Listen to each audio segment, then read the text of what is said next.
All right, everyone, get ready to dive in. This time, we're swimming with the fishes. It sounds refreshing. It is. Yeah. But, and here's the hook, we're also going to be netting some math, economics, even a bit about how women are changing things up in their communities. I like it. Talk about casting a wide net. And it's amazing how these sources show us that even something like fishing, it can be a gateway to understanding these big, complex systems, the social dynamics, all of it. Exactly.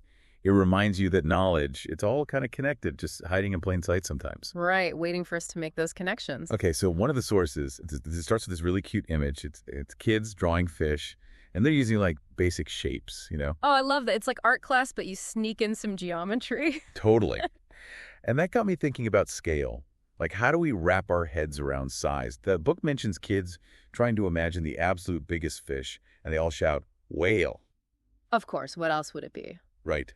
But, and here's the catch, a whale, not a fish. Ah, good point. Mammal all the way. So then what is the biggest fish? Any guesses? It's the whale shark.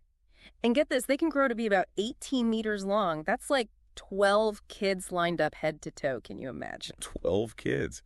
Whoa, that puts it in perspective. It's kind of mind-blowing, though, right? Something that huge. But they're actually harmless to humans. It's true. Their size, it's all about their diet. Plankton, tiny little things. So it really makes you think about how we see size and threat in the animal world. For sure. It's not always the biggest predator that's the biggest danger. Exactly. Sometimes it's the small but mighty creatures we need to watch out for. Which reminds me, our sources also mention the tiniest fish. Ready for this? It's only about 1 centimeter long. That's incredible. Talk about diversity in the fish world. Right. From 1 centimeter to 18 meters. That's a huge range. And speaking of diversity, the way these sources use the word school is really interesting. How so? Well, they talk about schools of fish, right? But then they also talk about children in schools. It's like this clever parallel between how fish behave and our own human experiences. Oh, I see what you mean. Like, are fish safer in a school just like we might feel safer in a classroom or a community? Exactly. Makes you think, doesn't it? And speaking of feeling safe, some of these tiny fish have developed some pretty wild defenses. Oh, yeah. Like what? Some of them can actually puff themselves up with water to look bigger and scare off predators. Wait, seriously? That's hilarious. Like trying to look tough by puffing out your chest? Right. It's like something straight out of a cartoon. I don't know about you, but I kind of wish I could puff myself up like that sometimes. Uh-huh. Right. Though I'm not sure how effective it would be. Probably not as much as it is for the fish.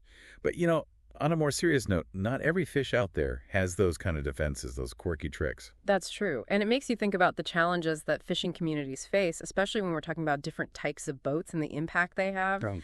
Like our sources contrast these traditional log boats, some of them, they can only go like 4 kilometers an hour, max. Really? That's slow. Yeah. Compare that to a motorized boat, they can hit 20 kilometers an hour. Easy. Wow, that's a huge difference. I mean, it's got to be like comparing a rowboat to a speedboat, right? Exactly. You're covering so much more ground, accessing different fishing areas. It changes the whole game.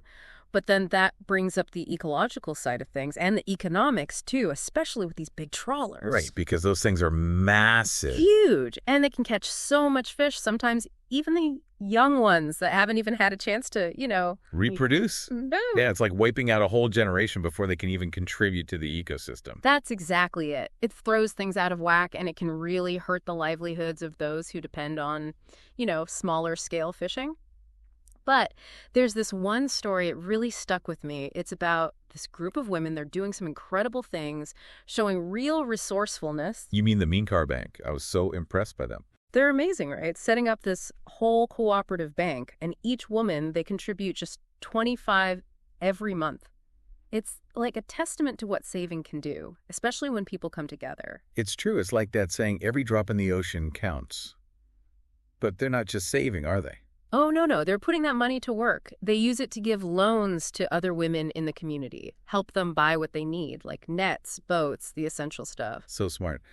They're not just fishing to survive, they're fishing for a better future. And I love that they're challenging the old ways of thinking, about gender roles and all that. Absolutely. These women are out there on the boats, they're active participants in the whole fishing process, and they're not stopping there. They've got that whole fish drying factory plan, right? That's ambitious. It is, but they're organized. They've saved €74,000, and they've really thought everything through. Startup costs, how much they can earn, even the little things like salt and transport, they've got it covered. Wow, that's impressive. Talk about thinking ahead. They're not just dreaming big, they're taking action. Exactly. And I love that it's not just about making a profit for them. They want to create salaries for the women working in the factory, make sure everyone's being paid fairly for their hard work. And that's what I call a win-win. They're really showing that sustainability goes beyond just the environment. It's about building up the community, too. Right. And it all started with saving just 25 euros a month. It's kind of like a master class in finance and entrepreneurship, all rolled into one. It really is. And it shows that you don't need some huge amount of money or all the answers to make a difference. Just a little ingenuity, some hard work, and that belief that things can get better. They've definitely got that. It's wild, right? We started with kids drawing fish, and now we're talking about serious business strategy and, like, the power of women supporting women. Talk about a journey. It really shows you knowledge. It pops up in the most unexpected spots. You think you're diving into one thing. Next thing you know, it's this whole web of ideas, experiences. You're connecting the dots. Totally. And these sources, they get you hooked because it's not just about the fish, right? It's about us, our communities, the whole picture. Exactly. Like those fish that puff themselves up, at first glance, kind of small, kind of simple. But get closer, there's a whole lot more going on under the surface. I love that. And it's true for so much in life, right? Like, never underestimate a good story, even if it seems simple on the surface. It's those stories that get you thinking, that make you question what you thought you knew.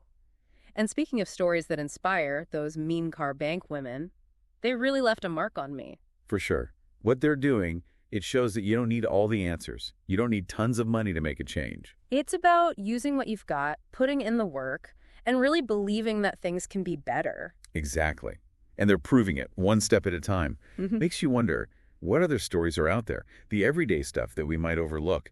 But it's got these hidden depths, these connections we don't even see at first. Now that's a thought, isn't it? What are we missing in our own lives just by not digging a little deeper? Right. And on that note, we've reached the end of our deep dive for today. But we don't want the conversation to end here. Keep those brains buzzing, folks. Exactly. We hope this episode has inspired you to look around with fresh eyes. You never know what you might discover when you take a closer look. Until next time, happy exploring, everyone.